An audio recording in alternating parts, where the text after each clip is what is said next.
Guys, कहानी की शुरुआत में हमें एलिस नाम की लड़की को दिखाया जाता है जो पेशे से एक राइटर है। वह अपना नावल पूरा करने के लिए एक घर को रेंट के लिए लेती है। जब वो गैस स्टेशन पर पहुंचती है तब वहां पर कुछ लोग उसको बड़ी गंदी नज़र से देख रहे होते हैं। वो इस सब को इग्नोर करती है और पेट्रोल भरने के बाद अपने घर की तरफ रवाना होती है। जैसे ही वो अपने घर पर पहुंचती है तो वहाँ का माहौल उसको काफ़ी पसंद आता है, क्योंकि जहाँ पर काफ़ी शांति थी। इसीलिए वो अपना नावल लिखना शुरू कर देती है। रात को नावल लिखते वक्त वो अपने दोस्त को कॉल भी लगाती है। अब जहाँ पर उसकी कोई वीडियो रिकॉर्ड कर रहा था, वो कौन था ये हमें नहीं दिखाया जाता।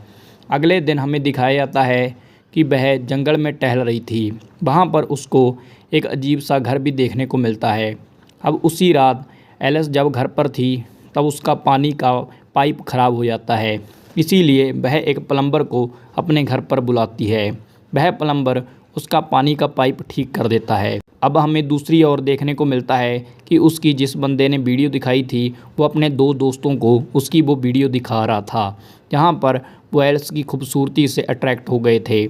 यहीं पर वो प्लम्बर भी आ जाता है। वो प्लम्बर बताता है कि एलिस घर पे अकेली रहती है। अब ये लोग फैसला करते हैं कि एलिस की इस मजबूरी का वो सभी लोग मिलकर फ़ायदा उठाएंगे। उसके बाद ये लोग एलिस के घर के बाहर एक मरी हुई बर्ड को फेंकते हैं।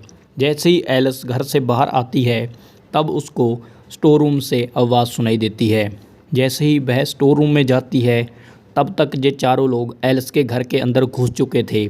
एलिस जैसे ही दोबारा अपने घर के अंदर आई तब ये इन सभी लोगों को देखकर काफ़ी डर गई। अब ये सभी लोग एलिस के साथ बदतमीजी करना शुरू कर दिए। एलिस से वो पूछने लगे कि तू जहाँ क्या करने आई है। एलिस काफ़ी डर गई। वो बताती है कि मैं नॉवलिस्ट हूँ, नॉवल लिखने आई हूँ। जहाँ पर वो लोग एलिस को उसके दांत दिखाने को कहते हैं और बेसबॉल के ज़रिए उसका टॉर्चर करना शुरू कर देते हैं। एलिस थोड़ी सी हिम्मत दिखाते हुए उनके ऊपर हमला करती है और वहाँ से बाहर की तरफ भागती है। इसके बाद एलिस भागती भागती एक शेरिफ के पास जाती है, उससे हेल्प मांगती है। जिस शेरिफ उसकी हेल्प करने के लिए उसके साथ चलता है। एलिस के घर पर पहुंचकर वह एक कॉल लगाता है और इसके बाद वो चारों लोग भी एलिस के घर के अंदर आ जाते हैं, जहां पर ये चारों लोग इस शेरिफ के साथ मिले हुए थे। जहां पर एलिस के साथ बहुत ही घिनौना काम इन चारों पांचों लोगों के द्वारा किया जाता है। एलिस चीखती चिल्लाती है, लेकिन जहां पर सुनसान इलाका होने के कारण उसकी हेल्प करने के लिए कोई भी नहीं आता। इसके बाद एलिस दोबारा से वहां से अपनी जान बचाकर भागने लगती है, लेकिन फिर से ये सभी लोग एलिस को जंगल में घेर लेते हैं। अब जहाँ पर भी एलिस के साथ बहुत ही घिनौना काम किया जाता है, उसका रेप किया जाता है, उसको काफ़ी दर्द होता है। इसके बाद वो सभी लोग एलिस को मारने का कोशिश करते हैं, लेकिन एलिस बचती हुई एक पुल के ऊपर पहुंच जाती है। लेकिन जहां पर जैसे ही वो लोग एलिस को मारने की तरफ बढ़ते हैं, एलिस पानी में कूद जाती है, जहां पर उनके द्वारा फायरिंग भी की जाती है। सभी लोगों को लगने लगा था कि एलिस मर चुकी है। अब इस घटना के कुछ दिनों के बाद हमें प्लम्बर दिखाया जाता है जो जंगल में बैठा हुआ था। उसको अचानक एलिस की आत्मा दिखाई देती है।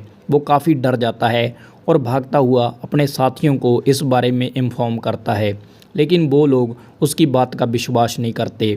अब इनके एक साथी के घर पर रात के वक्त एक मरी हुई बर्ड को फेंका जाता है। अब जैसे ही वो बाहर आता है वहाँ पर एलिस का एक स्लीपर भी होता है।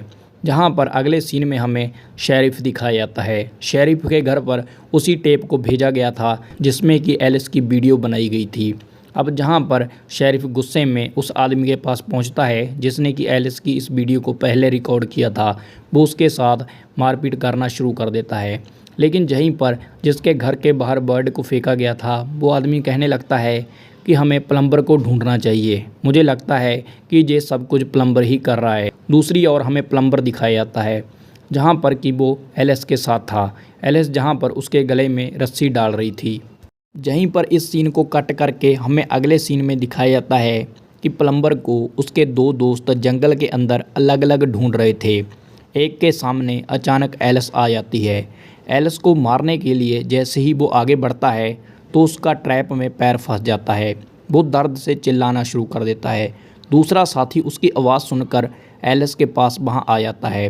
लेकिन जहां पर एलिस दोनों के ऊपर बेसबॉल से हमला करती है और दोनों को ही बेहोश कर डालती है। एक को तो वह जंगल के अंदर बांधती है जहां पर उसकी आंखों में से मछली पकड़ने वाला कांटा निकाला जाता है और उसके फेस के ऊपर मछली का ऑर्गन लगाया जाता है, जिसके बाद बहुत सारे कौवे आकर उसको खाना शुरू कर देते हैं और उसकी मौके पर ही मौत हो जाती है।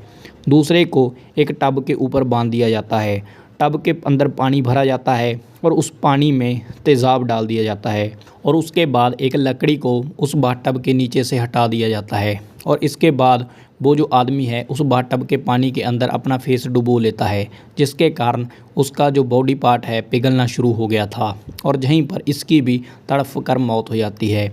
अब सिर्फ शेरिफ बचा था, क्योंकि उस प्लम्बर को तो पहले से ही एलिस ने बंदी बनाकर रखा हुआ था।